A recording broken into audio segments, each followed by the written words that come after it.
சத்தியத்தையும் அறிவீர்கள், சத்தியம் உங்களை விடுதலையாக்கும்.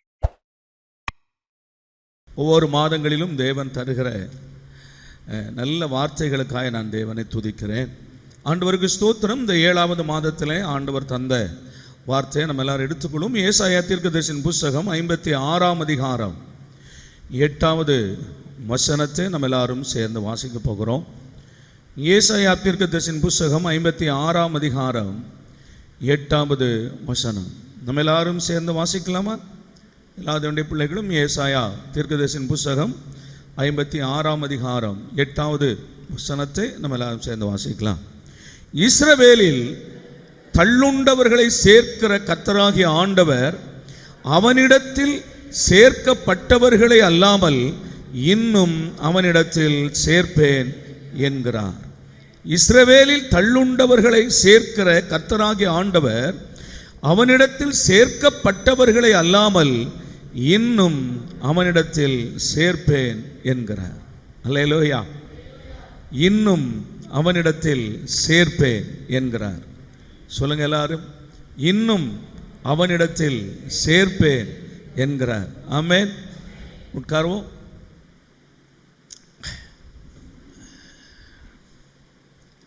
ஆவிக்குரிய கண்களோடு இந்த வேத வசனத்தை நீங்க பார்த்தீங்கன்னா அதில் இருக்கிறதான ஒரு மேன்மையான சத்தியத்தை அறிந்து கொள்ள முடியும். ஆண்டவர் தந்திருக்கிற ஒரு வார்த்தையும் அது தரையில் விழுந்து போகிறவைகள் அல்ல. ஹல்லேலூயா. அந்த வார்த்தையை கொஞ்சம் ஆழமாய் கவனிங்கள். இஸ்ரவேலில் தள்ளுண்டவர்களை சேர்க்கிற கர்த்தராகிய ஆண்டவர். இஸ்ரவேலில் தள்ளுண்டவர்களை சேர்க்கிற கர்த்தராகிய ஆண்டவர் அவனிடத்தில் சேர்க்கப்பட்டவர்களை அல்லாமல் இன்னும் அவனிடத்தில் சேர்ப்பேன் என்கிறார். ஆமென். ஸ்தோத்திரம். ரொம்ப ஆசீர்வாதமான ஒரு வார்த்தை. அதை நீங்கள் மேலோட்டமாக பார்த்தீங்கன்னா உங்களுக்கு ஒன்றும் புரியாது. ஆனால் அதற்குள்ள கொஞ்சம் ஆவியானவர் உங்களுக்கு தருகிற அந்த உயிருள்ள அந்த காரியங்களை உள்ள போய் பார்த்தீங்கன்னா மெய் சிலிர்க்கும். அல்லேலூயா. ஆண்டவருக்கு ஸ்தோத்திரம். நாம் ஆராதிக்கிற ஆண்டவர் யாராக இருக்கிறார் என்றால் தள்ளப்பட்டவர்களை சேர்த்து கொள்ளுகிற தேவனாக இருக்கிறார். ஆண்டவருக்கு ஸ்தோத்திரம். ஏனென்றால் நீங்களும் நானும் ஆராதிக்கிற கர்த்தரே யாராகத்தான் இருக்கிறார்? வீடு கட்டுகிறவர்களால் ஆகாது என்று தள்ளப்பட்ட கல்லாகவே இருக்கிறார். அவரையே இந்த உலகம் என்ன செய்ததா? புறம்பே தள்ளினது, ஆகாதவன் என்று தள்ளினது. ஆண்டவருக்கு ஸ்தோத்திரம். அப்போ அந்த தேவன் இந்த உலகத்தில் யாரெல்லாம் மனிதர்களை தள்ளி விடுகிறார்களோ அவர்களை கர்த்தர் தமக்கென்று சேர்த்து கொள்ளுகிறார். ஆண்டவருக்கு ஸ்தோத்திரம். ஆமென். இன்னைக்கு 1ஆம் தேதி அதிகாலையில் நம்ம ஒரு கூட்டமாய் வந்திருக்கிறோம் என்றால் நம்ம எல்லாரும் கர்த்தரால் சேர்த்து கொள்ளப்பட்டவர்கள், உலகத்தால் தள்ளப்பட்டவர்கள். அல்லேலூயா. அல்லேலூயா. இந்த உலகம் நம்மை தள்ளும். இந்த உலகமானது எப்பொழுதுமே ஒரு ஒரு மேன்மையானவைகளை பார்க்கும், உயர்வானவைகளை பார்க்கும், ஐஸ்வர்யங்களை பார்க்கும், அழகானவைகளை பார்க்கும், அறிவையும் திறமைகளையும் பார்க்கும். அதில் நாம் குறைவானவர்களாக இருக்கும்போது இந்த உலகம் நம்மை தள்ளிவிடும். ஜாதியின் அடிப்படையில் இந்த உலகம் நீ உயர்ந்தவன் அல்ல தாழ்ந்தவன் என்று தள்ளிவிடும். அப்படி தள்ளப்பட்டவர்களை கர்த்தர் சேர்த்துக் கொள்கிறார். நீ ஐஸ்வர்யவான் அல்ல தரித்திரன் என்று உலகம் தள்ளும். உலகம் தள்ளிவிடும் போது கர்த்தர் என் மகனே என்று அவர் சேர்த்துக் கொள்வார். நீ அறிவுள்ளவன் அல்ல, ஞானம் உனக்கு இல்லை என்று, திறமைகள் உனக்கு இல்லை என்று உலகம் நம்மை தள்ளி போடும். ஆனால் கர்த்தரோ நம்மை மார்போடு சேர்த்துக் கொள்வார். இந்த உலகம் யாரையெல்லாம் தள்ளுகிறதோ அவர்களை தள்ளுண்டவர்களை சேர்க்கிற கர்த்தர். ஆமென் சொல்லுங்க. அல்லேலூயா. இந்த உலகம் உங்களை தள்ளுது என்பதற்காக கவலைப்படவே செய்யாதீங்க. இந்த உலகம் என்றைக்கு தள்ளுகிறதோ அன்றைக்கு தான் உங்களை ஆசீர்வாதத்தின் துவக்க நாள். இந்த உலகம் என்றைக்கு உங்களை வெறுக்கிறதோ அன்றைக்கு தான் கர்த்தர் உங்களை சேர்த்துக் கொள்ளுகிற அற்புதமான நாள் அது. ஆண்டவருக்கு ஸ்தோத்திரம். இந்த உலகம் தள்ளுகிறதை குறித்து கவலைப்படாதீங்க. புறம்பை என்றைக்கு தள்ளுகிறதோ அப்பொழுது தேவன் நம்மை 2 கரங்களாலே சேர்த்து கொள்வார். ஆண்டவருக்கு ஸ்தோத்திரம். இஸ்ரவேலிலே தள்ளுண்டவர்களை சேர்க்கிற கர்த்தர். ஆமா தானே? ஆமென். மூலச்சில தள்ளுண்டவர்களை சேர்க்கிற கர்த்தர். கல்லிடைக்குறிச்சியில் யாரெல்லாம் தள்ளப்படுகிறார்களோ அவர்களெல்லாம் சேர்த்துக் கொள்கிற கர்த்தர். நீ யார் இந்த உலகத்தில் குடும்பங்களில் ஆகாதவன் என்று தள்ளுகிறார்களோ, பாவி என்று தள்ளுகிறார்களோ, நீ ஒரு துன்மார்க்கன் என்று இந்த உலகம் அவனை தள்ளி போடுகிறதோ அவர்களை கர்த்தர் மார்போடு சேர்த்து கொள்கிறார். அவனை சேர்த்து கொண்டு அவனை நல்லவனாக்குகிறார், அவனை ஆசீர்வதிக்கிறார். அல்லேலூயா. பாவியான ஸ்திரியை உலகம் தள்ளினது, இவள் இந்த உலகத்திற்கு ஆகாது என்று தள்ளினது. ஆனால் அவளிடத்திலே எத்தனையோ பேர் அவர்கள் பாவம் செய்தார்கள், அவர்களை உலகம் தள்ளல. ஆனால் இந்த பாவியான ஸ்திரியை உலகம் தள்ளி அவளை கல்லால் அடித்து கொலை செய்ய வேண்டும் என்று கொண்டு வந்தார்கள். ஆனால் கர்த்தரோ அவளை சேர்த்து கொண்டார். இனி பாவம் செய்யாதே என்றார். எதிர்காலத்தில் அவளுடைய சரித்திரம், அவள் செய்தவைகள் உலகமெங்கிலும் இன்று வரைக்கும் சொல்லப்படுகிறதற்கு காரணமானவனாய் மனம் திரும்பினவளாய் மாறினாள். என் அன்பு பிள்ளைகளே, இந்த காலைவேளை நான் உங்களுக்கு சொல்லுகிறேன், இந்த உலகம் உங்களை தள்ளுகிறது என்று ஒருபோதும் கவலைப்படாதீங்க. திறமை இல்லையா? ஸ்தோத்திரம். இந்த உலகத்தில் வாழுகிறதற்கு திறமை தேவை. இந்த உலகம் நம்மளை மதிக்க வேண்டுமானால் நமக்கு அறிவும் ஐஸ்வர்யமும் தேவை. ஆனால் இந்த உலகம் எதிர்பார்க்கிறது நம்மிடத்தில் இல்லை என்றால் உலகம் நம்மை தள்ளி போடும். ஆண்டவருக்கு ஸ்தோத்திரம். உலகம் தள்ளிவிடுகிறது என்று கவலைப்படாதீங்க. கர்த்தர் நமக்காகவே ஆணிகள் தன்னுடைய கரங்களை ஆணிகளுக்கு ஒப்பு கொடுத்தவர். அந்த அன்பு கரங்களால் நம்மை சேர்த்து கொள்ளுவார். இந்த மாதம் முழுவதும் கர்த்தர் எப்படியெல்லாம் நம்மை சேர்த்து கொள்கிறார் என்ற காரியங்களை நான் உங்களுக்கு சொல்ல போகிறேன். ஏனென்றால் சபையை குறித்து பைபிள் சொல்லுகிறது, ரட்சிக்கப்படுகிறவர்களை கர்த்தர் அனுதினமும் சபையிலே சேர்த்து கொண்டார். இந்த சபை யார் தெரியுமா? இந்த சபை இந்த உலகம் யாரையெல்லாம் அசுத்தர்கள் என்று தள்ளினதோ, பாவிகள் என்று தள்ளினதோ, தாழ்த்தப்பட்டவர்கள் என்று தள்ளினதோ, சபைக்கு நீ ஆகாது என்று தள்ளினதோ, கோவில்களுக்குள் வரக்கூடாது என்று தள்ளினதோ, தீட்டுப்பட்டவன் என்று தள்ளினதோ, அத்தனை பேரையும் என் தேவன் சேர்த்து கொண்டார். கரங்களை தட்டி கர்த்தருக்கு நன்றி சொல்லுங்க. இந்த உலகம் உன்னை தள்ளும், இந்த உலகம் உன்னை புறம்பே தள்ளும், இந்த உலகம் உன்னை ஆகாதவன் என்று தள்ளும், இந்த உலகம் உனக்கு ஐஸ்வர்யம் இல்லை, அறிவு இல்லை என்று தள்ளும். ஆனால் கர்த்தரோ உன்னை சேர்த்துக் கொள்வார். அல்லேலூயா. அப்படி சேர்க்கப்பட்ட கூட்டம் உலகமெங்கிலும் கோடிக்கணக்கான மக்கள் இருக்கிறார்கள். அவர்கள் தான் சபையாக இருக்கிறார்கள். அந்த மக்களை சேர்த்து கொள்வதற்காகவும் என் ஆண்டவராகிய தேவன் வருகிறார். மாத்திரமல்ல, பரலோகத்தில் இந்த பூமியில தள்ளப்பட்டவர்களுக்காக பரலோகத்தில் ஒரு ஸ்தலத்தை என் தேவன் ஆயத்தம் பண்ணி இருக்கிறார். அவர்களை அங்கு கொண்டு போய் சேர்க்க போகிறார். அல்லேலூயா. ஆண்டவருக்கு ஸ்தோத்திரம். ஆகையினால் இந்த 7வது மாதத்தில் ஆண்டவர் நமக்கு தந்திருக்கிற ஒரு உன்னதமான வார்த்தை, ஆண்டவருக்கு ஸ்தோத்திரம், தள்ளப்பட்ட நீங்கள் குடும்பத்திலிருந்து, சமுதாயத்திலிருந்து, கிராமங்களிலிருந்து, தேசத்திலிருந்து ஆகாதவன் என்று தள்ளப்பட்ட நீங்கள், நான் இன்னொரு வார்த்தை சொல்லுகிறேன், பாக்கியவான்கள் என்று சொல்லுகிறேன். தள்ளப்பட்ட நீங்கள் பாக்கியவான்கள். சொல்லுங்க, தள்ளப்பட்ட நீங்கள். ஆமா தானே? அல்லேலூயா. இந்த உலகம் நம்மை தள்ளாவிட்டால் கர்த்தர் நம்மை சேர்த்திருக்க மாட்டார். ஆண்டவருக்கு ஸ்தோத்திரம். சரி, ஒரு சில காரியங்களை கொஞ்சம் நான் வேகமாய் உங்களுக்கு நான் சொல்ல போகிறேன். கர்த்தர் ஏன் நம்மை சேர்த்து கொள்கிறார்? இஸ்ரவேலிலே தள்ளுண்டவர்களை சேர்த்தாரே. இந்த இஸ்ரவேலர்கள் இன்றைக்கு நல்லா கவனிங்க, நீ பாருங்க, இன்றைக்கு உலகத்தில் இஸ்ரவேலர்கள் இல்லாவிட்டால் யூதர்கள் என்று சொல்லுகிறவர்கள் அறிவான ஜனங்களும் ஞானம் உள்ளவர்களும் அநேக கண்டுபிடிப்புகளிலே முன்னணியிலே இருக்கிறவர்களும் அநேக ஸ்தோத்திரம் அவர்கள் பரிசுகளை பெற்றவர்களும் அவர்கள்தான் எல்லா துறைகளிலும் முன்னணியிலே இருக்கிறவர்களுமாக, ஐஸ்வர்யம் உள்ளவர்களாக, கண்டுபிடிப்புகளிலே முதன்மையான இடத்துல இருக்கிறவர்களாக, இந்த உலகமே பாராட்டுகிற இடத்துல இருக்கிறவர்களாக இன்று இருக்கிறார்கள். ஆனால் கர்த்தர் அவர்களை சேர்த்து கொள்ளும் போது, கர்த்தர் அவர்களை சேர்த்துக் கொள்கிற காலத்தில் அவர்கள் எப்படி இருந்தார்கள் என்று உங்களுக்கு தெரியுமா? ஆண்டவருக்கு ஸ்தோத்திரம். வாசிக்கலாமா?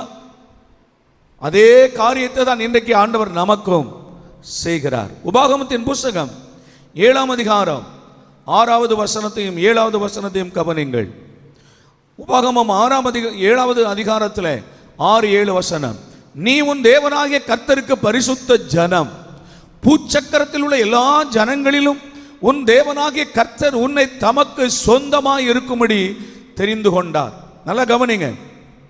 நீ பரிசுத்த ஜனம், பூச்சக்கரத்தில் உள்ள எல்லா ஜனங்களிலும் உன் தேவனாகிய கர்த்தர் உன்னை தமக்கு சொந்தமாய் இருக்கும்படி தெரிந்து கொண்டார். நீ பரிசுத்த ஜனமாய் இருந்ததினால் அல்ல. நல்லா கவனிங்க. நீ பரிசுத்த ஜனமாய் இருந்ததினால் அல்ல. அடுத்த வசனம். சகல ஜனங்களிலும் நீ திரட்சியான ஜனம் என்று கர்த்தர் உங்கள் பேரில் அன்பு வைத்து உங்களை தெரிந்து கொள்ளவில்லை. விளங்குதா? நீ சகல ஜனங்களிலும் திரட்சியான என்றால் அறிவில் திரட்சியான, ஞானத்தில் திரட்சியான, ஐஸ்வர்யத்தில் திரட்சியான ஜனம் என்று கர்த்தர் உன்னை தெரிந்து கொள்ளவில்லை. இதை வச்சு உன்னை தெரிந்து கொள்ளல. நீ தெரிந்து கொள்ளப்படுகிறது எதனால தெரியுமா? நீங்கள் சகல ஜனங்களிலும் கொஞ்சமா இருந்தீர்கள். அல்லேலூயா. இன்னொரு வார்த்தையை சொல்ல போனா, நீ சகல ஜனங்களிலும் அற்பமான ஜனமாய் இருந்தாய், மிகவும் சொற்ப ஜனங்களாய் இருந்தாய். இந்த உலகம் உன்னை தள்ளியிருந்தது. எகிப்து தேசத்தில் யோசேப்பு போயிருந்த காலங்களில் அதற்கு பின்னால யாக்கோபின் சந்ததிகள் போகும்போது யோசேப்பு சொல்லுகிறான், அவர்களோடு எகிப்தியரோடு கூட நாம் உட்கார்ந்து சாப்பிட முடியாது. ஏனென்றால் ஆடு மாடு மேய்க்கிறவர்கள் எகிப்தியர்களுக்கு அருவருப்பானவர்கள். இந்த எபிரேய ஜனம் யாராக இருந்தார்கள்? உலகத்தில் அருவருக்கப்பட்ட ஜனங்களாக இருந்தாங்க. ஏனென்றால் இவர் ஆடு மாடு மேய்க்கிறவர்கள், சரீரத்தில் ஒரு நல்ல வஸ்திரம் உடுக்க தெரியாதவர்கள், வனாந்தரத்தில் ஆடுகளையும் மாடுகளையும் வெயில்களிலே மேய்த்து கொண்டிருந்தவர்கள், சரீரங்கள் எல்லாம் கருத்து போனவர்கள், வேர்வை நாற்றம் எடுத்த ஒரு ஜனங்கள். உலகத்தில் மற்ற ஜனங்களால் இவர்கள் அருவருக்கப்பட்டவர்கள். அல்லேலூயா. அப்படிப்பட்ட ஜனங்களைத்தான் ஆண்டவர் என்ன செய்தாரா? சேர்த்து கொண்டார். ஆமென். இன்னொரு வசனம் கூட வாசிக்கலாம். 1 நாளாகமம் 16ஆம் அதிகாரம் 19வது வசனம். 1 நாளாகமம் 16வது அதிகாரம் 19வது. அக்காலத்தில் அவர்கள் கொஞ்ச தொகைக்கு சொற்ப ஜனங்களும் பரதேசிகளுமாயிருந்தார்கள். கொஞ்ச தொகைக்கு சொற்ப ஜனங்கள். அது என்ன வசனம்? கொஞ்ச தொகைக்கு அப்படிதான் இருக்குதா? தொகைக்கு உட்பட்டவர்களுமா?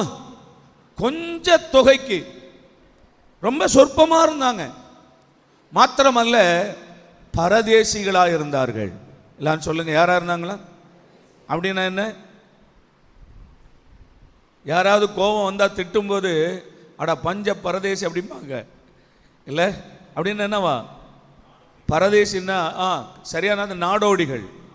ஒரு இடத்துல நிரந்தரமாக அவங்க இருக்கவே மாட்டாங்க. பரதேசிகள் இன்னைக்கு இங்கே இருப்பாங்க, நாளைக்கு அம்பையில் இருப்பாங்க, அப்புறம் ஆலங்குளத்தில் இருப்பாங்க, அப்படி போயிட்டே இருப்பாங்க. பஞ்ச பரதேசிகள். ஆண்டவருக்கு ஸ்தோத்திரம். இந்த ஜனங்களைத்தான் ஆண்டவர் தமக்கு சொந்த ஜனமாய் சேர்த்து கொண்டார். அல்லேலூயா, அல்லேலூயா. அன்றைக்கு அந்த ஜனங்களை சொந்த ஜனங்களாய் சேர்த்து கொண்டு, எப்பவுமே ஆண்டவருடைய ஒரு பெரிய, அதை என்ன சொல்றது அப்படின்னா, எனக்கு அது சரியான வார்த்தை கிடைக்கல. ஆண்டவருடைய ஒரு பெரிய அவருடைய குவாலிட்டி அப்படி என்ன அப்படின்னா, ஒன்றுக்குமே உதவாத ஒன்றை எடுப்பார், ஆகாததை கையில் எடுப்பார், பலவீனமானதை கையில் எடுப்பார். அல்லேலூயா. எதுக்கு தெரியுமா? பலவானை வெட்கப்படுத்தும்படி பலவீனனை தெரிந்தெடுப்பாராம். உள்ளவைகளை அவமாக்கும்படி இல்லாதவைகளை தெரிந்து கொள்வாராம். ஆண்டவருக்கு ஸ்தோத்திரம். உலகத்தில் எவ்வளவோ ஞானிகளும் அறிவாளிகளும் இருக்கிற உலகத்தில் அவருடைய சிறந்த ஊழியத்தை செய்ய, அவருடைய சபையை உலகமெங்கிலும் ஸ்தாபிக்கிறதற்கு ஆண்டவர் தெரிந்து கொண்ட சீடர்கள் யார் தெரியுமா? வெறும் மீன் பிடிக்கிறவங்க. அல்லேலூயா, அல்லேலூயா. ஞானிகளை வெட்கப்படுத்தும்படி கர்த்தர் பேதைகளை தெரிந்து கொண்டார். அப்படித்தான் ஆண்டவர் யாரை சேர்த்து தெரிந்து கொள்கிறார்? இந்த இஸ்ரவேலர்கள். அவர்களுக்கு அன்றைக்கு பேர் இஸ்ரவேலர்கள் அல்ல, எபிரேயர்கள். அந்த எபிரேய மக்கள் சொற்ப ஜனங்களும் பரதேசிகளுமாய் நாடோடிகளுமாய் அருவருக்கப்படத்தக்கவருமாய் இருந்த ஜனங்களை கர்த்தர் சேர்த்து கொண்டார். ஆண்டவருக்கு ஸ்தோத்திரம். அவர்களை சேர்த்து கொண்டு அவர்களை ஆசீர்வதித்து அவர்களிலிருந்து உலகத்திற்கே ஞானத்தை சொல்லிக் கொடுக்கிற ஞானவான்களை தேவன் எழுப்புகிறார். அவர்களில் இருந்து தாவீதை போன்ற ஆட்களை எழுப்புகிறார், சாலமோனை போன்ற ஆட்களை எழுப்புகிறார். எதிலிருந்து? ஆடு மாடு மேய்க்கிறவங்கள இருந்து. ஆமா தானே? அல்லேலூயா. இன்றைக்கு இந்த காலவேளையில் நான் உங்களுக்கு சொல்லுகிறேன், இன்றைக்கு ஒருவேளை நீங்கள் ஒரு தாழ்ந்த நிலைமையில் உங்க குடும்பத்திலிருந்து இப்படிப்பட்ட ஒரு அறிவான பிள்ளைகள் எதிர்காலத்தில் ஒரு IAS படிக்கிற அளவில் ஒரு உயர்ந்த இடத்துல இருக்கிற பிள்ளைகள் வருவார்களா? நாங்கள் இப்படி தாழ்ந்த நிலைமையில் இருக்கிறோமே என்று இருக்கலாம். ஆனால் என் ஆண்டவருடைய வார்த்தையும் என் தேவனுடைய மகிமையும் நம்முடைய குடும்பங்களில் இருந்து, ஒன்றுக்கும் உதவாத தாழ்ந்த நிலைமை இருக்கிற நம்முடைய குடும்பங்களில் இருந்து உயர்ந்த நிலைக்கு வருகிறவர்களை கர்த்தர் எழுப்ப வல்லவராய் இருக்கிறார். அவரால் கூடாத காரியம் ஒன்றுமே இல்லை. அவரால் செய்யக்கூடாத அதிசயமான காரியம் ஒன்றுமே இல்லை. ஆனால் என் அன்பு பிள்ளைகள் கவனிங்க, நீங்க மாத்திரம் அவருடைய சத்தத்திற்கு செவி கொடுத்து அவருடைய கைக்குள்ள அடங்கி இருங்க. கர்த்தர் எப்படியெல்லாம் செய்வார் தெரியுமா? அல்லேலூயா. ஏற்ற காலத்தில் அவர் உங்களை உயர்த்தும்படிக்கு பலத்த கரத்திற்குள் அடங்கி இருங்கள். அவர் உங்களை வானளாவில் கர்த்தர் உயர்த்துவார். ஆண்டவருக்கு ஸ்தோத்திரம். என் அன்பு பிள்ளைகள், இந்த அதிகால வேளையில் இந்த 7வது மாதத்தில் நான் உங்களுக்கு சொல்லுகிறேன், நம்ம எல்லாரும் ரொம்ப திறமையானவர்கள், அழகானவர்கள், அறிவானவர்கள், உயர்ந்த ஜாதியினர்கள் என்றெல்லாம் கர்த்தர் நம்மை தெரிந்து கொள்ளவில்லை. அது உலகம் தெரிந்து கொள்ளும். ஆனால் கர்த்தரோ நம்மை ஒரு பரதேசி, தள்ளப்பட்டவர்கள், அருவருப்பானவர்கள், குடும்பத்திலிருந்து உங்களை புறம்பே தள்ளினவர்கள் என்று கர்த்தர் நம்மை சேர்த்து கொண்டிருக்கிறார். சேர்த்து கொண்டு அவர்களை கர்த்தர் என்ன பண்ணுகிறாரா? உயர்ந்த ஸ்தலத்தில் கர்த்தர் அவர்களை உயர்த்தி வைக்கிற தேவனாக அவர் இருக்கிறார். ஏசாயா 56ஆம் அதிகாரம் 8வது வசனம், செப்பனியாவின் புத்தகம் 3ஆம் அதிகாரம் 19வது வசனத்தை கொஞ்சம் வாசிக்கலாம். ஹல்லேலூயா. கொஞ்சம் சீக்கிரமா. ஏசாயா தீர்க்கதரிசி புத்தகம் 56ஆம் இதைத்தான் நம்ம வாசித்தோம். சரி மக்களே, செப்பனியா 3:19 போடுங்க. செப்பனியாவின் புத்தகம் 3:19. இதோ அக்காலத்திலே உன்னை சிறுமைப்படுத்தின யாவரையும் தண்டிப்பேன், நொண்டியானவனை ரட்சித்து தள்ளுண்டவரை சேர்த்துக் கொள்வேன். மறுபடியும் கவனிங்க, நான் தள்ளுண்டவனை நான் என்ன செய்வேன்? சேர்த்துக் கொள்வேன். எல்லா பிள்ளைங்க சொல்லுங்க, தள்ளுண்டவனை நான் சேர்த்துக் கொள்வேன். இந்த மாதத்தில் கர்த்தர் நமக்கு தருகிற ஒரு நல்ல வார்த்தை, நான் தள்ளப்பட்ட பிள்ளைகளை நான் என்ன பண்ணுவேன்? சேர்த்துக் கொள்வேன். சரி, எங்கே இருந்து அவர்கள் தள்ளப்படுகிறார்கள்? எங்கே இருந்து தள்ளப்படுறாங்க? ஸ்தோத்திரம்.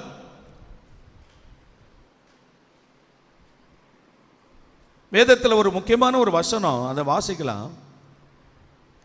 சங்கீதம் 27ஆம் சங்கீதம் 10வது வசனம். சங்கீதம் 27ஆம் சங்கீதம் 10வது வசனம். என் தகப்பனும் என் தாயும் என்னை கைவிட்டாலும் கர்த்தர் என்னை சேர்த்து கொள்ளுவார். யார் தள்ளினது? சொல்லுங்க, யார் தள்ளினார்? சொந்த தகப்பனும் தாயும் தள்ளினார்கள். அல்லேலூயா. நடக்குமா? உலகத்திலே அன்புக்கு எடுத்துக்காட்டாய் இருக்கிறவர்கள் பெற்றோர்கள். ஸ்திரீயானவள் தன் கர்ப்பத்தின் பாலகனுக்கு இறங்காமல் அவனை மறப்பாளோ? அந்த அளவிற்கு ஒரு ஸ்திரீயை குறித்து, இல்லாவிட்ட ஒரு தாயின் அன்பை குறித்து சொல்லுகிறது. அவருடைய அன்பு மேலானது. அந்த தாயும் தகப்பனும் தள்ளினார்கள். அல்லேலூயாவா. அந்த தாயும் தகப்பனும் தள்ளினார்கள். கர்த்தரோ என்னை சேர்த்து கொண்டார். ஆமென். ஆண்டவருக்கு ஸ்தோத்திரம். கலங்காதீங்க, பயப்படாதீங்க, சோர்ந்து போகாதீங்க. தள்ளும், இந்த உலகம் தள்ளும். அவர்களுக்கு சாதகமா இல்லை என்றால் பிள்ளைன்னு கூட பார்க்க மாட்டாங்க, தள்ளிடுவாங்க. அல்லேலூயா. அவர்களுக்கு சாதகமா இல்லை என்றால், அவர்களுக்கு சப்போர்ட்டா இல்லை என்றால், ஆதரவா இல்லை என்றால் பிள்ளை என்று கூட பார்க்க மாட்டாங்க, தள்ளிடுவாங்க. ஆனால் அப்படி தள்ளப்பட்டவர்களை கர்த்தர் சேர்த்துக் கொள்கிறார். ஸ்தோத்திரம். ஏன் தள்ளினாங்க? அவங்க என்ன தப்பு பண்ணாங்க? அவங்க என்ன பாவம் பண்ணாங்க? இதற்கு இயேசு விளக்கம் சொல்றார். தாவீது சொன்ன அந்த வார்த்தைக்கு இயேசு விளக்குறார். ஏன் தள்ளினார்கள்? வாசிக்கலாமா? அதை வாசித்துட்டு நம்ம இன்னைக்கு கடந்து போவோம். லூக்கா எழுதின சுவிசேஷம் 21ஆம் அதிகாரம் 16வது வசனம். லூக்கா 21:16. பெற்றோராலும் சகோதரராலும் சொந்த ஜனங்களாலும் நண்பர்களாலும் காட்டி கொடுக்கப்படுவீர்கள். உங்களில் சிலரை, எதுக்குங்க? பெற்றோராலும் உன் உடன் பிறந்த சகோதரராலும், சொந்த ஜனங்கள், பந்து ஜனங்கள் என்றால் சொந்தக்காரர்கள், பந்து ஜனங்களாலும், சிநேகிதராலும், உன் கூட நண்பர்கள் என்று இருந்தார்களே அவர்களாலும் நீங்கள் காட்டி கொடுக்கப்படுவீர்கள். இங்கதான் இருக்கிறான். போலீஸ் தேடி வரும்போது இங்கதான் இருக்கிறான், காட்டி கொடுப்பாங்க. பெற்றோர்கள் காட்டி கொடுப்பாங்க. ஏன் தெரியுமா? கர்த்தராகிய இயேசுவை தெய்வமாய் நீங்கள் ஏற்றுக்கொண்டதுனால, ஆண்டவரை நீங்கள் ஆராதிக்கிறதுனால, நீங்கள் ரட்சிக்கப்பட்டதுனால பெற்றோர்களால் தள்ளப்படுவீர்கள், குடும்பங்களால் தள்ளப்படுவீர்கள், சொந்தக்காரர்களால் காட்டி கொடுக்கப்படுவீர்கள். அப்படிப்பட்ட பிள்ளைகளை ஆண்டவர் சேர்த்து கொண்டார். ஏன் தள்ளினார்கள்? கர்த்தரை சேவிக்கிறதுனால. ஆண்டவருக்கு ஸ்தோத்திரம். சோர்ந்து போகாதீங்க. ஆமென். இந்த உலகம் தள்ளணுமா? தள்ளட்டும். நீ ஆகாதவன் என்று தள்ளணுமா? தள்ளட்டும். நீ மோசமானவன் என்று தள்ளணுமா? தள்ளட்டும். ஒன்றுக்கும் உதவாதவன் என்று தள்ளணுமா? தள்ளட்டும். ஆனால் கர்த்தரோ நம்மை தள்ளுகிறவர் அல்ல. அவருக்கு பயந்து, அவருக்கு கீழ்ப்படிந்து, அவர் சத்தத்துக்கு செவி கொடுத்து வாழ்வோமாக. கர்த்தர் நம்மை சேர்த்து கொண்டார், சேர்த்து கொள்வார் என்பதை மற்றவர்களுக்கு நம்மை சேர்த்து கொண்டார். சேர்த்து கொண்டவர் அந்த வாக்குத்தத்தத்தில் ஒரு வார்த்தை சொல்லுகிறார். மறுபடியும் நான் ஏசாயா 56:8 நான் வாசித்து முடிக்கிறேன். இஸ்ரவேலில் தள்ளுண்டவர்களை சேர்க்கிற கர்த்தராகிய ஆண்டவர் அவனிடத்தில் சேர்க்கப்பட்டவர்களையும் அல்லாமல் இன்னும் அவனிடத்தில் சேர்ப்பேன் என்கிறார். இப்ப நல்லா கவனிங்க. ஒரு காலத்தில் உன்னை தள்ளினார்கள், கர்த்தர் சேர்த்து கொண்டார். இந்த சேர்த்து கொள்ளப்பட்டவர்களிடத்தில் நான் மற்றவர்களை கொண்டு வந்து சேர்ப்பேன், இன்னும் நான் சேர்ப்பேன். அல்லேலூயா. இப்ப நம்ம எல்லாரும் கவனிங்க. சபை என்னது? உலகம் தள்ளப்பட்டதை கர்த்தர் சேர்த்து கொண்டதான் சபை. இந்த சபையில நான் இன்னும் அநேகரை சேர்த்து கொண்டு வருவேன், இன்னும் நான் சேர்ப்பேன். அல்லேலூயா. இந்த மாதத்தில் 7வது மாதத்தில் கர்த்தர் நமக்கு தருகிற ஒரு உன்னதமான வார்த்தை என்ன என்றால், தள்ளப்பட்டவர்களை நான் சேர்க்கிறது மட்டுமல்ல, நான் யாரெல்லாம் சேர்த்திருக்கிறேனோ அவர்களிடத்தில் நான் இன்னும் ஆட்களை கொண்டு வந்து சேர்ப்பேன். அல்லேலூயா. இப்பொழுது இருக்கிறதை பார்க்கலாம் நீங்கள் 1000 மடங்கு பெருகுவீர்கள். கரங்களை தட்டி ஆமென் சொல்லுங்க. அல்லேலூயா, அல்லேலூயா.